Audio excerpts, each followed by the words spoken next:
मेरे भाई कमलनाथ अपनी शरारत से इस सदन को उलझा देते थे और आदरणीय शिंदे जी अपनी शराफत से उसे सुलझा देते थे। और इस शरारत और शराफत के बीच बैठी हुई सोनिया जी की मध्यस्थता, आदरणीय प्रधानमंत्री जी की सौम्यता, आपकी सहनशीलता और आडवाणी जी की न्यायप्रियता के कारण ये सदन चल सका।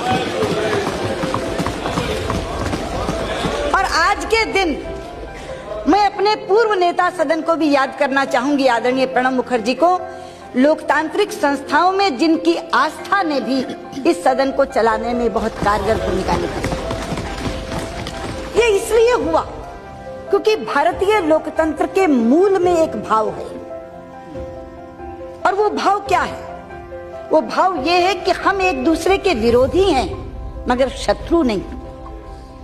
और हम विरोध करते हैं विचारधारा के आधार पर, हम विरोध करते हैं नीतियों के आधार पर, हम विरोध करते हैं कार्यक्रमों के आधार पर। अलग अलग है, इख्तिलाफी विचारधारा है, अलग अलग नीतियां बनाती है सरकार, अलग अलग कार्यक्रम बनाती है, उस पर हम आलोचना करते हैं।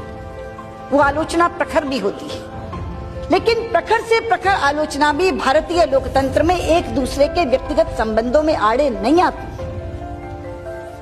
भाजपा संसदीय दल के अध्यक्ष के रूप में आडवाणी जी से मैं मार्गदर्शन लेने जाती थी।